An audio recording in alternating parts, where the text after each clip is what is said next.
Assalamualaikum warahmatullahi wabarakatuh.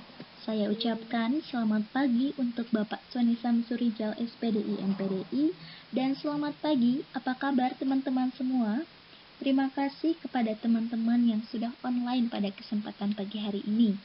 Nama saya Salma Salsabila, mahasiswa IAID Ciamis jurusan PIAUD beserta Rindi Rianti, mahasiswa IAID Ciamis jurusan PIAUD, kami dari kelompok 2.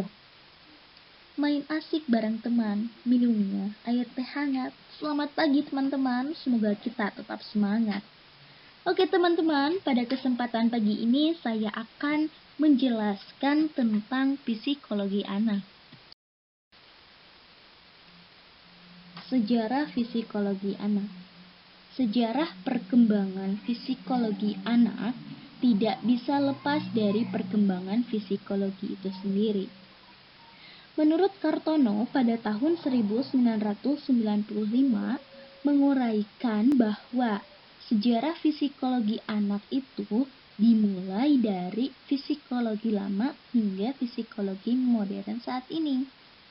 Psikologi lama sebelum tahun 1900 bisa juga disebut sebagai psikologi asosiasi.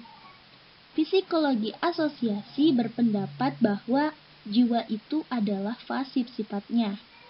Karenanya, gejala-gejala kejiwaannya itu bisa diselidiki dengan metode-metode yang dipakai dalam penelitian ilmu alam. Khususnya mempelajari tentang sebab dan juga akibat. Itu adalah menurut hukum-hukum kausalitas. Di segala sesuatu pasti terjadi karena adanya sebab atau karena ada penyebabnya. Dan psikologi asosiasi berpendirian berpendapat juga bahwa setiap peristiwa psikis itu merupakan akibat langsung dari perangsang-perangsang fisik yang berasal dari luar, sehingga terjadilah perubahan-perubahan dalam organisme manusia dan juga susunan urat sarafnya. Psikologi lama atau psikologi kuno keseluruhan adalah sama dengan jumlah atau totalitas dari bagian-bagiannya. Nah, oleh karena itu, proses kejiwaan yang lebih tinggi tarafnya seperti berpikir, menghayal, menimbang, merasa, berkemauan, dan lain-lain. Itu terbentuk karena adanya hubungan dan kombinasi dari unsur-unsur kejiwaan yang sederhana dan bertaraf lebih rendah. Dan juga psikologi kuno itu hanya mempelajari tingkat-tingkat perkembangan menurut usia saja, serta gejala-gejala jiwa yang sifatnya umum dan tidak memandang anak sebagai satu totalitas psikofisik yang menurut hakikatnya sangat berlainan struktur kejiwaannya dengan kejiwaan orang dewasa.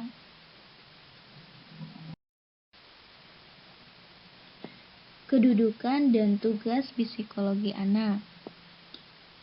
Secara luas, psikologi itu adalah sebuah cabang ilmu yang mempelajari tentang perilaku dan fungsi mental manusia secara ilmiah.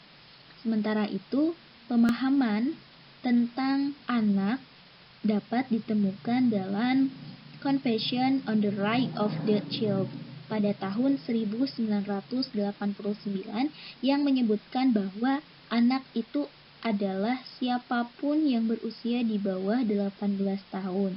Pemerintahan Indonesia telah meratifikasi pernyataan ini melalui keputusan Presiden pada nomor 39 tahun 1990. Pada awalnya, psikologi perkembangan lebih berfokus kepada bayi dan anak-anak. Namun, sekarang psikologi itu perkembangannya juga mencakup semua tahapan usia lainnya, seperti masa pra-remaja, remaja, dewasa, dan masa tua.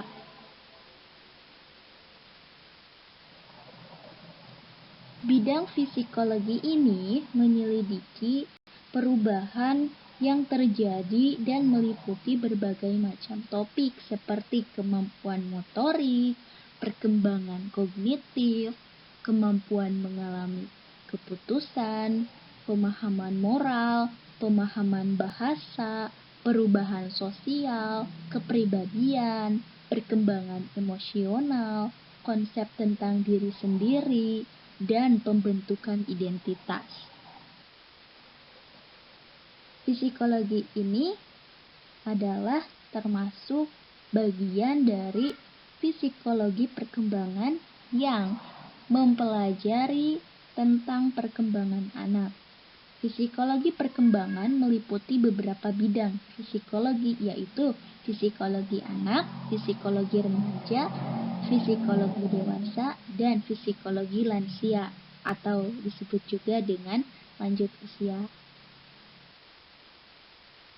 Akan tetapi, psikologi perkembangan memulai pembahasannya itu dari sejak pranatal.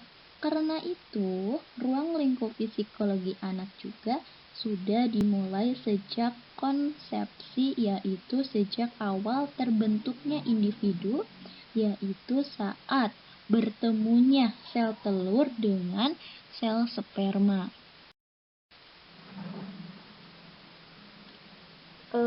Secara garis besar, psikologi itu dibedakan menjadi dua. Yang pertama adalah psikologi teoritis dan juga psikologi praktis.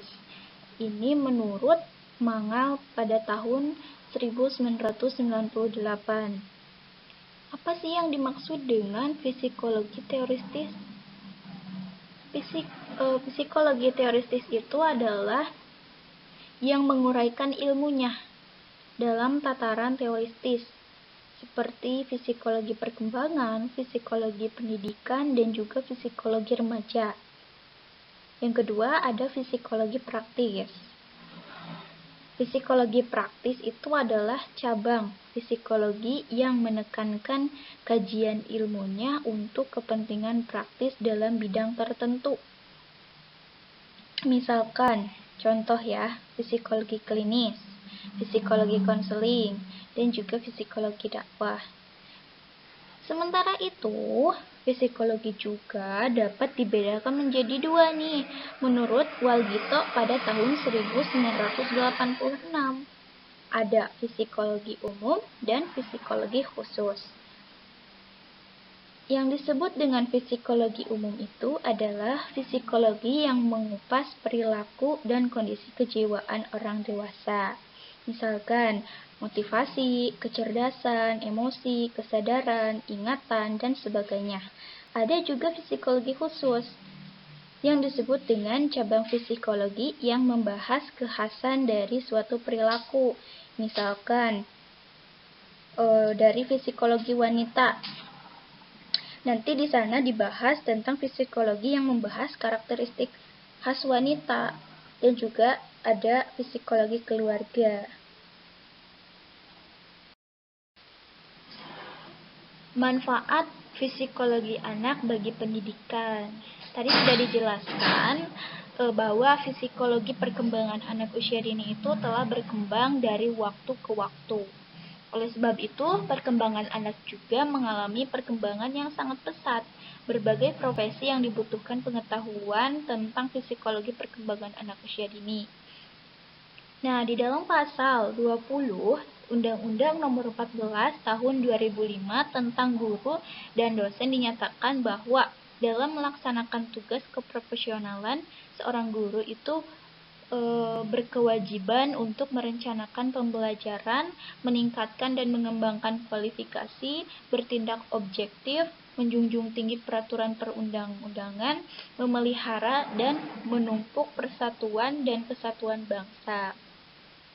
Nah, dalam peraturan Menteri Pendidikan Nasional Nomor 16 Tahun 2007 tentang standar kualifikasi akademik dan kompetensi guru itu dinyatakan bahwa seorang guru pendidikan anak usia dini itu harus memiliki 4 kompetensi agar dapat menjadi guru profesional. Nah, keempat kompetensi tersebut itu mencakup kompetensi pedagogik, kompetensi kepribadian, kompetensi profesional, dan juga kompetensi sosial. Nah, manfaat di psikologi itu ada 3. Yang pertama, membentuk dasar kepribadian anak. Contohnya, toleransi, kejujuran, saling berbagi, dan berbagai nilai positif dalam kehidupan lainnya. Yang kedua, membentuk dasar kepribadian. Dalam fase keemasan, otak si anak itu nantinya akan mengalami perkembangan yang sangat pesat. Anak akan mendapatkan banyak contoh yang positif. Nah, yang ketiga, menumbuhkan kreativitas dan imajinasi. Contohnya, banyak keterampilan dasar untuk membaca, menulis, dan sebagainya. Pendidikan anak usia dini. Anak usia dini itu adalah anak yang berusia 0 sampai 6 tahun, sebagaimana sudah tertulis dalam Undang-Undang 1945. Psikologi pendidikan anak usia dini yang pertama, membangun kedekatan emosional dengan anak. Ajak anak berdiskusi, buat suasana yang menyenangkan, ketahui kondisi anak dengan baik, jangan marah tetapi harus tegas. Sekian dari kami dan saya ucapkan terima kasih kepada teman-teman semua yang sudah menyimak video kami dari kelompok 2. Semoga bermanfaat. Wassalamualaikum warahmatullahi wabarakatuh.